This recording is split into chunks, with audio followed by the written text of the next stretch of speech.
Hello guys. आज मैं आप लोग के बीच अच्छे टॉपिक के साथ मैं जुड़ रहा हूँ। और जैसा कि मेरा नाम अभिनव कुमार और आप देख रहे हैं साइंस एंड मैथमेटिकल सोसाइटी। चलिए आज मैं आप लोग के बीच इंग्लिश का क्लास लेके मैं आ रहा हूँ, आप लोग को बताने का काम कर रहा हूँ। तो प्लीज़ आप लोग जल्द से जल्द मेरे चैनल पे जुड़ जाइए और ढेर सारा प्यार दीजिए। और अगर आप नए हैं मेरे चैनल पे तो प्लीज़ सब्सक्राइब, शेयर और कमेंट ज़रूर कीजिए, जिससे कि मेरा भी और मनोबल बढ़े। तो आप लोग के बीच मैं और अच्छे अच्छे क्लास लेके आता रहूँ। और हाँ, अभी मैं थोड़ा सा कंटिन्यूअस आप लोग का क्लास में नहीं ले रहा हूँ, तो इसके लिए मैं आप लोग से थोड़ी सी क्या मैं कह सकता हूँ, थोड़ी सी कोई प्रॉब्लम के कारण मैं क्लास में इधर पोस्टपोन किया हुआ था। तो आज से मैं आप लोग के बीच इंग्लिश का क्लास मैं स्टार्ट किया हूँ। तो हो सकता है मैं साप्ताहिक आप लोग का ये क्लास का वीडियो दे, या हफ्ता में एक वीडियो ज़रूर आएगा। तो प्लीज़ आप लोग ज़रूर मेरे चैनल से जरूर जुड़े हुए रहिएगा। और जैसा कि आज मेरा जो इंग्लिश का क्लास है, बेसिक इंग्लिश का क्लास मैं स्टार्ट कर रहा हूँ। और सबसे पहले मैं आज आप लोग से टेंस का क्लास स्टार्ट करूँगा। जितने भी 6, 7, 8 क्लास के स्टूडेंट हैं जो टेंस पढ़ना चाहते हैं, तो प्लीज़ मेरे चैनल को आप फॉलो कीजिए, सब्सक्राइब कीजिए और ज़्यादा से ज़्यादा लोगों तक शेयर करने का काम कीजिए। क्योंकि अगर हमें इंग्लिश की जानकारी होनी है तो सबसे पहले हमें टेंस की ज़रूरत होती है, टेंस के बारे में जानना है। तो और भी बहुत सारे हैं, तो हम अभी स्टार्ट में कर रहा हूँ यहाँ पे टेंस से रिलेटेड मैं आप लोग को उसे क्या कौन कौन से ऐसे टेंस किसको कहते हैं, टेंस का डिफिनीशन बताऊंगा, उसका कितना पार्ट है, वो सब के बारे में मैं बताऊंगा। और हाँ, आप लोग को मैं यही कहूँगा, अगर मेरी वीडियो अच्छी लगी तो प्लीज़ लाइक शेयर ज़रूर कीजिए और लोगों तक बताने का काम कीजिए और शेयर करने का काम कीजिए। चलिए, तो आज मेरा जो क्लास है ये है मेरा टेंस का। जैसा कि यहाँ पे बोर्ड पे आपको दिख रहा होगा कि इंग्लिश में सबसे पहले मैं टेंस मीन्स होता है काल। और यहाँ पर मैं टेंस का डिफिनीशन में लिखा हूँ कि टेंस, आखिर हम टेंस तो कह देते हैं, काल तो कह देते हैं। काल क्या होता है? टेंस समय। जैसे यहाँ पे इंग्लिश का हम पढ़ रहे हैं, कोई भी अगर ट्रांसलेशन करने का रहता है तो उसमें हमें सबसे पहले टेंस की ज़रूरत होती है। टेंस की जानकारी होना बेहद ज़रूरी होता है। तो यहाँ पे मैं सबसे पहले आप लोग के बीच यहाँ पे टेंस का डिफिनीशन में लिख दिया हूँ, हिंदी और इंग्लिश दोनों में, कि अगर कोई सीबीएसई बोर्ड का भी स्टूडेंट रहे तो उसको भी समझ में आ जाए और जो हिंदी बोर्ड का रहे उसको भी समझ में आ जाए।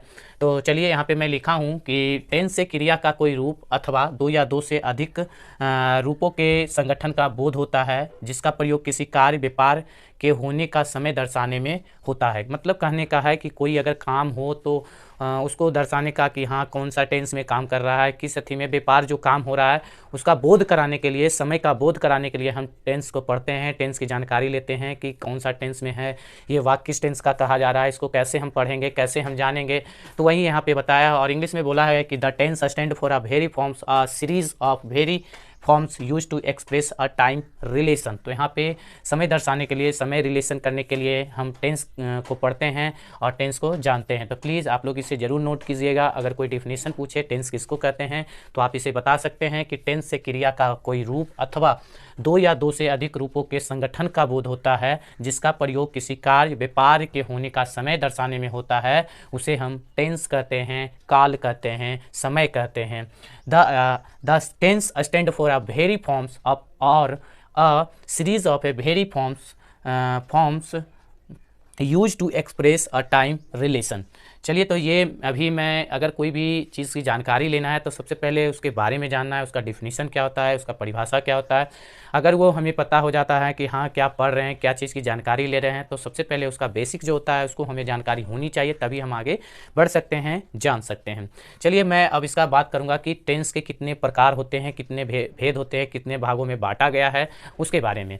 तो सबसे पहले यहाँ पे ये तो पता चल गया कि टेंस की परिभाषा क्या होता है। तो मैं आपको बता दूं कि टेंस को जनरली 3 भागों में बांटा गया है। पहला है प्रेजेंट टेंस, दूसरा है पास्ट टेंस, तीसरा है फ्यूचर टेंस। जिसको हम प्रेजेंट टेंस को कहते हैं वर्तमान काल, पास्ट टेंस को कहते हैं भूतकाल और फ्यूचर टेंस को कहते हैं भविष्य काल।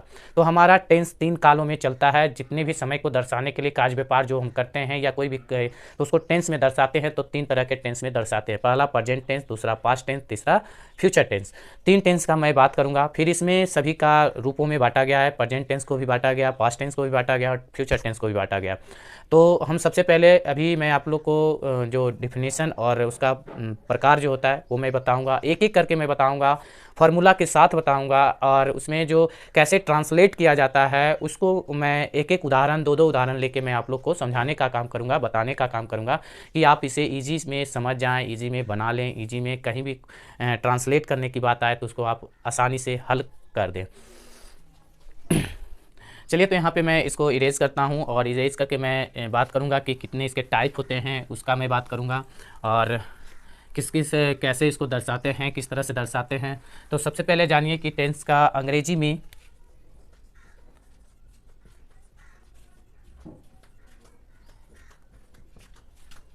में टेंस को 3 भागों में बांटा गया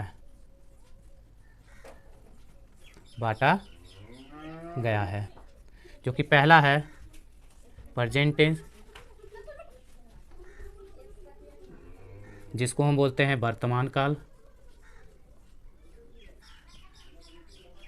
दूसरा है पास्ट टेंस, जिसको हम बोलते हैं भूतकाल। तीसरा है फ्यूचर टेंस, भविष्य काल या भविष्य काल। तो जनरली अंग्रेजी में टेंस को कितने भागों में बांटा गया है? तो 3 भागों में बांटा गया है। पहला है प्रेजेंट टेंस, दूसरा है पास्ट टेंस, तीसरा है फ्यूचर टेंस। प्रेजेंट टेंस को हम बोलते हैं वर्तमान काल, पास्ट टेंस को बोलते हैं भूतकाल, फ्यूचर टेंस को कहते हैं भविष्य काल। अब बात आती है कि प्रेजेंट टेंस किसको कहेंगे, वर्तमान काल किसको कहेंगे। तो हम जनरली इसका एक ऐसे बेसिक रूप से मैं आपको बता दूं कि कैसे हम समझ जाएंगे कि वर्तमान काल की बात कहा जा रहा है, भूतकाल की बात कहा जा रहा है, भविष्य काल की बात कहा जा रहा है। यहाँ पे प्रेजेंट टेंस कहा है, तो प्रेजेंट टेंस मीन्स होता है वर्तमान काल। कोई भी घटना अगर हमें प्रेजेंट में हो, प्रेजेंट मतलब वर्तमान में हो, उसको हम कहेंगे प्रेजेंट टेंस। और जो घटना बीत गया हो, जो हमारी घटना हुई और बीत गई, उसको हम बोलते हैं भूतकाल। और जो आने वाली है, जो घटना होने वाली है, उसको हम कहते हैं भविष्यकाल। जनरली रूप से 3 इस तरह से आप बेसिक से याद कर सकते हैं कि वर्तमान काल किसको कहेंगे, भूतकाल किसको कहेंगे और भविष्यकाल किसको कहें। तो यहाँ तक आपको कहीं दिक्कत नहीं होगी, और आप बेसिक से पढ़िए और एक एक करके पढ़िए और नोट करते जाइए, कि जिससे कि आप अगर कहीं भी आपको कहीं दिक्कत आए तो उसको आसानी से समझ सकें, आसानी से उसको देख के आगे बढ़ सकें, पढ़ सकें और ट्रांसलेट करने के लिए सीख सकें। तो ये मेरा था कि टेंस को 3 भागों में बांटा गया, present tense, past tense, future tense. अब हम एक एक करके मैं आप लोग को यहाँ पे सबका डिफिनीशन बताऊंगा। तो सबसे पहले मैं बात करूंगा प्रेजेंट टेंस का। तो सबसे पहले मैं बात किया प्रेजेंट टेंस। प्रेजेंट टेंस जिसको हम वर्तमान काल कहते हैं। बताए थे कि कोई भी घटना वर्तमान रूप से घटे, वर्तमान समय में घटे, उसको हम क्या कहें, प्रेजेंट टेंस कहें। तो इसमें भी अब प्रेजेंट टेंस को भी 4 भागों में बांटा गया। अब इसको यहाँ पे लिखते हैं, वर्तमान काल को भी 4 भागों में बांटा गया है। ठीक। अब यहाँ पे अभी तो मैंने बताया कि प्रेजेंट टेंस किसको कहेंगे एक सिंपली रूप से में, और यहाँ पर बताया कि पहला तो हमारा जो टेंस था उसको 3 भागों में बांट ही दिया, present tense, past tense, future tense. अब यहाँ पे क्या किया कि सब प्रेजेंट टेंस को भी 4 भागों में बांटा। उसके बाद मैं उसको एक एक करके मैं बताऊंगा कि प्रेजेंट टेंस का कौन सा भाग कितना कैसे उसको। तो सबसे पहले यहाँ पे कौन कौन से हैं तो उसके बारे में बात करूंगा, उसके बारे में मैं बताऊंगा। तो प्लीज़ आप लोग इसे नोट कर लीजिए, और मैं इसको इरेज करके फिर आगे मैं बढ़ूंगा। तो प्लीज़ जल्द से इसको नोट कीजिए। हाँ, अगर कहीं समझने में परेशानी आए तो प्लीज़ आप लोग कॉमेंट जरूर कीजिए, और ज़्यादा से ज़्यादा लोगों तक जुड़ने का काम कीजिए। हाँ, एक चीज़ तो है कि हम अभी थोड़ी सी रेगुलरली क्लास नहीं ले रहे हैं। मैं कोशिश करूंगा कि आप लोग के बीच में रेगुलरली जुड़ा रहूं, और आप लोग से क्लास में आप लोग से जुड़े और नए चीज़ों को बताने का काम करें। अभी मैं थोड़ा सा रेगुलरली नहीं हूं, तो प्लीज़ आप लोग मेरे चैनल से जुड़े रहिए और ज़्यादा से ज़्यादा लोगों तक शेयर करने का काम कीजिए। चलिए, तो यहाँ तक आप लोग नोट कर लीजिए। उसके बाद मैं आगे बात करूँगा कि कौन सा टेंस किस तरह से, उसका डिफिनेशन के साथ मैं बताते चलूँगा कि किसको क्या कहते हैं, किस तरह से, फिर उसको भी किस तरह से डिवाइड किया गया है उसके बारे में बात करूँगा, उसको समझाने का काम करूँगा। तो यहाँ पर सबसे पहले मैं बात करूँगा, हाँ, तो बात कर रहा था मैं कि प्रेजेंट टेंस की। प्रेजेंट टेंस को यहाँ पर मैंने 4 भागों में डिवाइड किया। पहला प्रेजेंट इंडेफिनिट टेंस, या इसको हम सिंपल टेंस बोलते हैं, फिर प्रेजेंट इम्परफेक्ट टेंस, फिर प्रेजेंट परफेक्ट टेंस, फिर प्रेजेंट परफेक्ट कंटिन्यूअस। सबसे पहले मैं यहाँ पे एक एक करके मैं आप लोग को बताऊंगा कि किस तरह से कैसे डिफिनेशन के साथ कि कैसे हम पहचान करेंगे कि कौन सा प्रेजेंट टेंस का, कौन सा सिंपल टेंस है, कौन सा इम्परफेक्ट है, कौन सा परफेक्ट है, कौन सा कंटिन्यूअस है। तो यहाँ पर मैंने पहला लिखा है प्रेजेंट इंडेफिनिट टेंस, जिसका हम पहचान लिखा है कि वाक्य के जिस क्रिया के अंत में ता है, ती है, ते हैं, ता हूँ, ती हूँ इत्यादि लगा रहे उसे हम प्रेजेंट इंडेफिनिट टेंस या सिंपल टेंस कहते हैं। अगर उसको बनाने का, अगर ट्रांसलेट करने की बात आए तो फॉर्म है उसका सब्जेक्ट प्लस V1 या V5 प्लस ऑब्जेक्ट। अब यहाँ पर बात आती है कि V1 और V5। V1 क्या होता है कि वर्ब का पहला रूप और V5 मीन्स वर्ब का पांचवा रूप। ये सब आप याद कर लीजिएगा, कहीं हम फिर अगले क्लास में जब आएंगे तो कुछ हम वो भी मैं V1, V2, V3, V4, V5 तक मैं आप लोग को लिखा दूंगा, बता दूंगा कि कैसे चेंज किया जाता है, कैसे याद किया जाता है। तो यहाँ पे थोड़ी सी इस चीज़ को नोट करते जाइएगा कि आप उसे जब ट्रांसलेशन बनाइएगा, उसको प्रैक्टिस कीजिएगा तो आपको ये हेल्पफुल रहेगा। और आप कहीं अगर भूलिएगा तो उसको आप देख के एक बार फिर से उसको रिवाइज करके फिर से याद आ जाएगा, तो फिर आप उसको अच्छे तरीके से हल कर लीजिएगा। यहाँ पर मैंने फॉर्म भी लिख दिया, उदाहरण में भी लिखा कि वह पढ़ता है, राम खेलता है, सीता जाती है, मैं पढ़ता हूँ, तुम जाते हो। इस तरह का जहाँ पे ती है, ते हैं इत्यादि लगा रहे तो उसको हम कहते हैं प्रेजेंट टेंस या सिंपल टेंस कहते हैं। और उसका अगर बनाने का फॉर्मूला अगर कहा जाए तो उसको हम सब्जेक्ट प्लस और V1 या V5 प्लस ऑब्जेक्ट, इस तरह से हम बनाते हैं। तो यहाँ पर मैंने लिखा है कि वह पढ़ता है, ही रीड्स, राम खेलता है, राम प्लेस। मैं यहाँ पर और भी हो सकता है, मैं दौड़ता हूँ, मैं दौड़ता हूँ, तो यहाँ पर हो जाएगा आयरन। वह वह सोता है, तो हो जाएगा ही स्लिप्स। अब बात आती है कि हम कहाँ पे एस लगाएंगे, कहाँ पे नहीं लगाएंगे।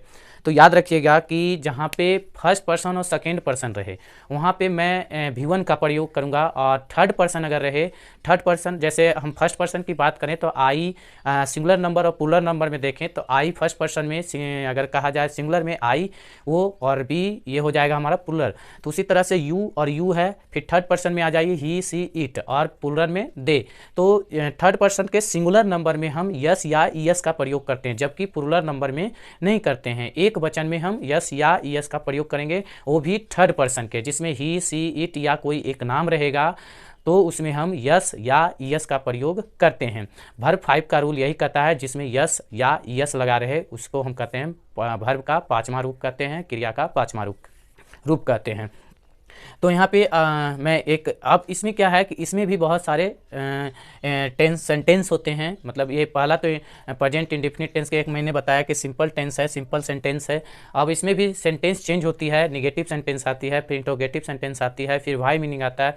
तो इस तरह के अगर चीज़ों को फिर से हम अगर पढ़ते हैं तो उसमें देखेंगे कि कैसे उसको चेंज करते हैं, कैसे क्या, फिर हम वहाँ पे डू डज का यूज़ करेंगे। तो ये आज यहाँ पे आज आप लोग को मैं ये ज़्यादा मैं आगे मैं नहीं बढ़ूँगा, नेक्स्ट क्लास में मैं जब लेके आऊँगा तो उसमें इसका जितना भी सेंटेंस है जो कि negative sentence, interrogative sentence, why meaning, ये सब का मैं आप लोग के बीच चर्चा करूँगा, बताने का काम करूँगा। तो प्लीज़ आप लोग ज़रूर इसे नोट कीजिएगा और बार बार इसे प्रैक्टिस कीजिएगा, तो आपको कहीं भी दिक्कत नहीं होगी और सबसे आसानी से आप समझ सकते हैं। और अगर आप इंग्लिश स्पोकन भी करना चाहते हैं, स्पोकन सीखना चाहते हैं, तो हमें सबसे पहले टेंस की ज़रूरत होती है। टेंस के बारे में जानकारी होना चाहिए, प्लस ग्रामर के बारे में जानकारी होना चाहिए, प्रोनाउंसिएशन के बारे में जानकारी होनी चाहिए। तो कहीं ना कहीं हमें इस चीज़ की जानकारी होना बेहद ज़रूरी होता है। तो प्लीज़ आप लोग मेरे चैनल से जुड़िए और ज़्यादा से ज़्यादा लोगों तक भेजने का काम कीजिए, शेयर करने का काम कीजिए। और मैं आप लोग से अब रेगुलरली जुड़ा रहूँगा और अच्छे अच्छे टॉपिक में लाऊँगा। तो प्लीज़ मेरे चैनल से आप जुड़िए और ज़्यादा से ज़्यादा लोगों तक शेयर कीजिए। अगर आप नए हैं तो प्लीज़ सब्सक्राइब बटन को ज़रूर और बेल आइकन को ज़रूर दबाइए, जिससे कि मेरा भी कोई भी वीडियो आप तक जल्द से जल्द पहुंच जाए और उसे आप देख सकें और आपको लाभ हो। चलिए आज मेरा ये क्लास आज यहाँ पे समाप्त करता हूँ, फिर मिलूँगा नेक्स्ट क्लास के साथ और नए मोटिवेट के साथ, नए ऊर्जावान के साथ। प्लीज़ मेरे चैनल से जुड़े रहिएगा और नए नए टॉपिक को सीखते रहिएगा। चलिए चलते चलते मैं आप लोग को फिर से मैं बोलता हूँ, मेरे चैनल को सब्सक्राइब जरूर कीजिएगा। जय हिंद, जय भारत।